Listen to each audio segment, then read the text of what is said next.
बैसाख का महीना चल रहा है। शंकर के शिवालय में जाओ, शिव के शिवालय में 3 स्थानों का स्पर्श अवश्य जरूर।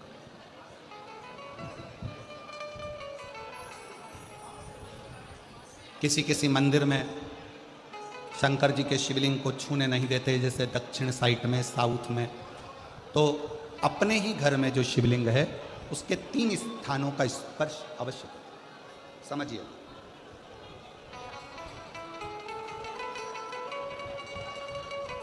पहला, शंकर भगवान के जहां से जल बहता है उस स्थान, ये जलाधारी है, जल बहता है, ये शिवलिंग है। यहाँ से जो पानी नीचे की ओर जाता है उस स्थान का स्पर्श अवश्य करें। दूसरा, शिवलिंग का जो गोल भाग है उस गोल भाग में कहीं पर भी अपनी हथेली का स्पर्श अवश्य करें। तीसरा, शंकर भगवान के शिवलिंग का जो ऊपर का भाग है वहाँ अपने अस्त्र का स्पर्श अवश्य करें। तीनों स्थान पर ब्रह्मा, विष्णु और महेश का स्मरण करते हुए जब बैसाख महीने में आप शंकर भगवान को जल समर्पित करें। शिव जी को जब बैसाख के महीने में जल दिया जाए तो दोनों हाथ से अंजलि में कलश रखकर शंकर भगवान की अपने हाथ की अंजलि में जल रखकर शिव जी को जल अवश्य समर्पित करें। शिवरात्रि के बैसाख महीने की शिवरात्रि पड़े, बैसाख महीने की प्रदोष पड़े तो एक बेलपत्र शंकर को अवश्य समर्पित करें। मान लो गर्मी बहुत तेज है, पेड़ों पर बेलपत्र नहीं मिले तो एक दुर्वा शिव को अवश्य समर्पित करें। मान लो बहुत तेज गर्मी पड़ने पर, यहाँ रतनगढ़ में तो हम देख रहे हैं रजी रज धूली धूल इतनी है, मिट्टी इतनी है कि यहाँ तो दुर्वा मिलना भी बड़ा मुश्किल है, तो एक चावल का दाना शिव को जरूर समर्पित करो। उतने में और बैसाख महीने में सबसे ज़्यादा जरूरी है, जो सबसे ज़्यादा जरूरी है बैसाख महीने में, वो जलाशय अर्थात अपने घर के नज़दीक में कोई पानी का स्थान हो, जलाशय हो, वहाँ का जल शिव को समर्पित करना या शिव के नंदी के पास में। और हम तो कहेंगे शंकर का नंदी केवल मंदिर में मत देखो, आपके घर के आसपास में हमारे मारवाड़ की पहले की रीति रही है। राजस्थान में बहुत सालों पहले, जब लगभग 19 से 20 साल पहले हम फलोदी में आए थे, 20 साल पहले, और 20 साल पहले जब हम फलोदी में आए थे राजस्थान में, तो हमने उस फलोदी राजस्थान में देखा था कि प्रत्येक घर के बाहर पत्थर का एक छोटा सा कुंडा जैसा होता।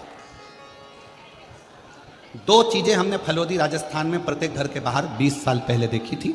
एक इतना बड़ा कुंडा पत्थर का जिसमें लोग भोजन रख देते हैं, और एक बड़ा सारा कुंडा जिसमें लोग पानी भर देते हैं, जिससे चिड़िया, पशु, पक्षी, गौ माता सब उस पानी को पीती रहे और आपका और हमारा कल्याण होता रहे। इस भाव से प्रयास करो, शिव जी को तो जल समर्पित करो।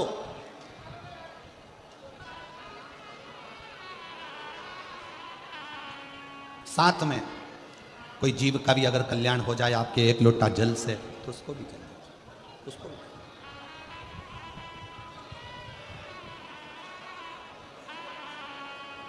शंकर भगवान ओघड़दानी शिव, जिनका चढ़ा हुआ जल केवल मात्र स्पर्श, आचमन, दर्शन आपका और हमारा कल्याण कर देता। अपने दुख को, अपनी तकलीफ को, अपने कष्ट को किसी दूसरे के दरवाजे पर जाकर कभी मत करो, कभी मत।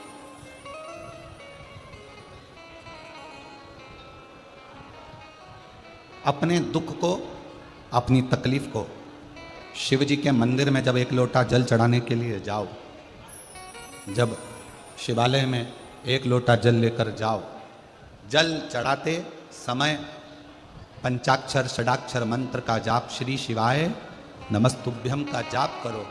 और जब शिवलिंग जलाधारी ये चरण जहाँ से पानी बहकर नीचे गिरता है, वहाँ अपने हाथ को लगाकर अपने दुख को, अपनी तकलीफ को शंकर के उस अशोक सुंदरी गणेश कार्तिकेय के स्थान का स्पर्श करते हुए बाबा से जरूर कहो कि जैसे ये तुम्हारी बेटी है उसी तरह मैं तुम्हारी बेटी हूँ, जैसे तुम्हारे ये बेटे हैं वैसे मैं तुम्हारा बेटा हूँ। इनके दुख को आपने मिटाया था, मुझे भी अपनी बेटी मानकर मेरे दुख को मिटा दीजिए, मेरे दुख को समाप्त कर दीजिए। किसी से मत कहो पर शिव से कहो, शंकर से कहो।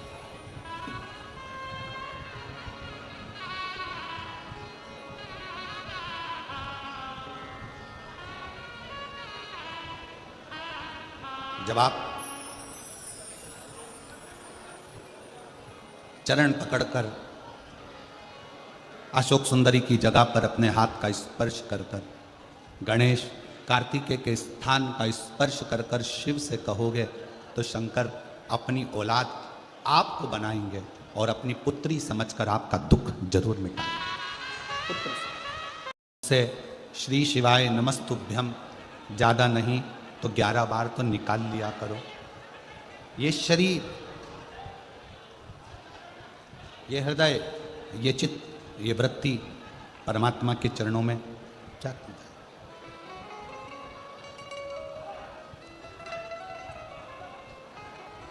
दुख है ना, शिव से कहो। पुरुष में और स्त्री में एक बहुत बड़ा अंतर है। पुरुष में और स्त्री में एक बहुत बड़ा अंतर है। पुरुष एक कान से सुनता है, दूसरे कान से निकाल देता है। स्त्री दोनों कान से सुनती है, जुबान से निकाल देती है। पुरुष में और स्त्री में सबसे बड़ा अंतर यही है कि पुरुष यहाँ से सुनेगा, यहाँ से निकाल देगा, और स्त्री दोनों कानों से सुनकर मुख से निकाल देती है। शिव पुराण की कथा कहती है अगर स्त्री को मुख से निकालना भी है सुनने के बाद तो अपने पिता देवादिदेव महादेव के सामने जाकर निकाले तो बात शिव के पास। सबका किया है मेरा उद्धार कीजिए, हे त्रिपुरधारी, हे त्रिशूलधारी। आपने सबका कल्याण किया तो मैं कैसे रह गया? मेरा उघड़दानी मेरा शंकर भगवान उसी को बुलाता है जिसकी झोली उसको खुशियों से भरना होता है। खुशियों से अब मालूम पड़े पूरा रतनगढ़ का लोग कथा सुनने के लिए आ जाए तो शंकर भगवान को 3 महीने में देना है, ये शिव पुराण का प्रमाण है। अब बुलाएगा उसी को जिसको देना होगा। जिसको देना ही नहीं है वो मन बनाकर रख भी लेगा कि मुझे कथा सुनने जाना है, कथा सुनने जाना है, पर मेरा भोले बाबा उसको यहाँ तक पहुँचने ही नहीं देगा, पहुँचने ही नहीं।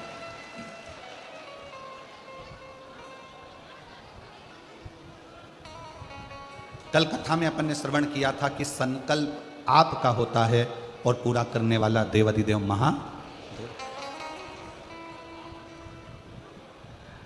कोई दूसरा नहीं पूरा करेगा, शिव।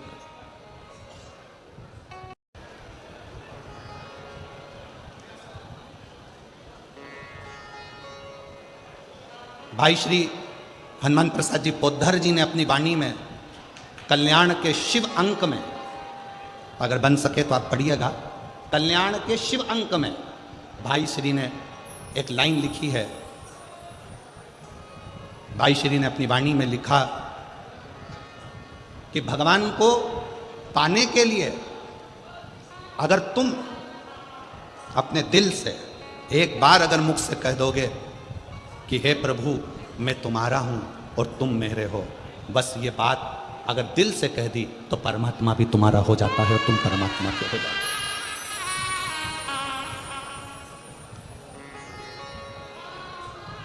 हो। जरूरी नहीं कि उपास करोगे तो भूखे रहना पड़ेगा। व्रती का मतलब क्या होता है? व्रती का मतलब क्या है?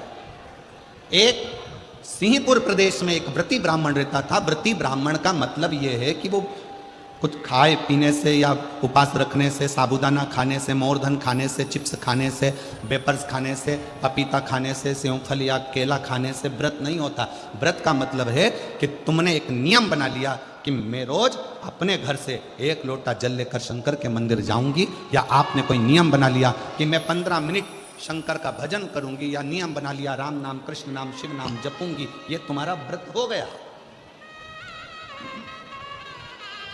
तुम व्रती हो गए, ये व्रत तुमने धारण कर लिया।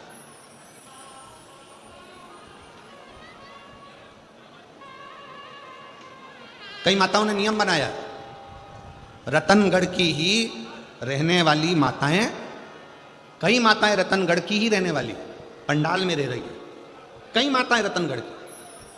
उसने नियम लिया कि मुझे 7 दिन कथा सुनना है।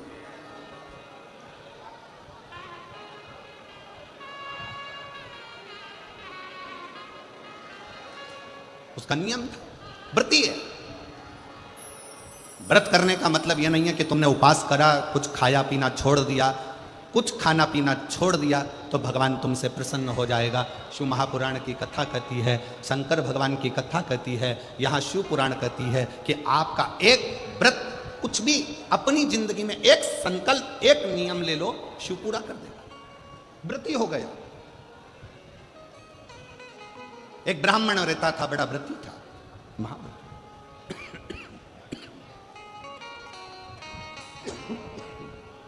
और वो महाव्रती ब्राह्मण तत्व किसको कहते हैं, शंकर की भक्ति किसको कहते हैं? शिव पे चढ़ा हुआ जल साधारण नहीं होता, शंकर पर चढ़ी हुई बेलपत्र साधारण नहीं होती। पूज्य संत शिरोमणि श्री कौशिक जी महाराज जी बैठे हैं, जिन्होंने अपनी वाणी में बेलपत्र की महत्वता, शमी पत्र की महत्वता, शमी के वृक्ष की महत्वता, साथ में श्री शिवाय नमस्तुभ्यम की महत्वता अपनी वाणी में निरंतर कही, निरंतर।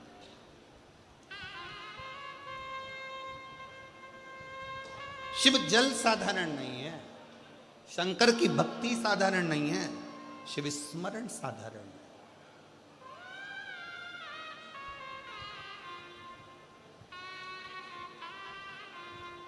कितना फल है जल का।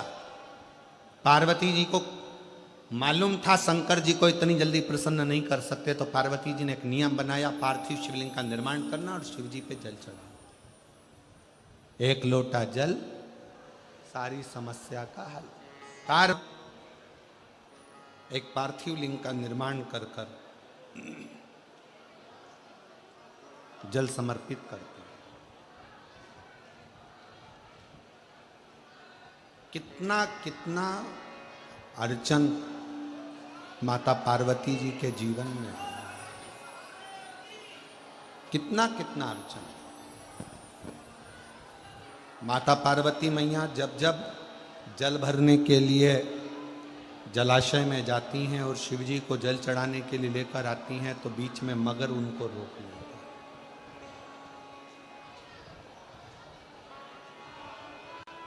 कहीं पार्वती मैया जब भगवान शंकर को रिझाने के लिए आतुर होती हैं, तो फिर कोई ना कोई क्रम होकर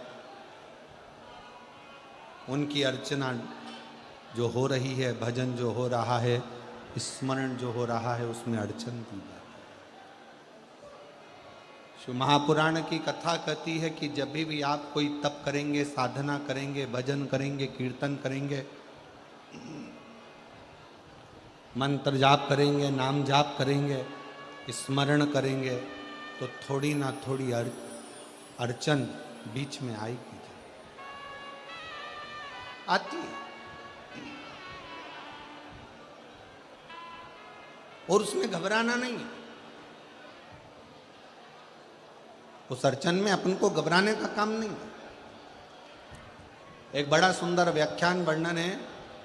मान लो किसी काम के लिए आप बहुत दिनों से लगे हुए हो और वो कार्य पूर्ण नहीं हो रहा, बहुत दिनों से लगे हो, मेरा ये कार्य होना चाहिए, मेरा ये कार्य होना चाहिए, मेरा ये कार्य होना चाहिए, और नहीं हो रहा।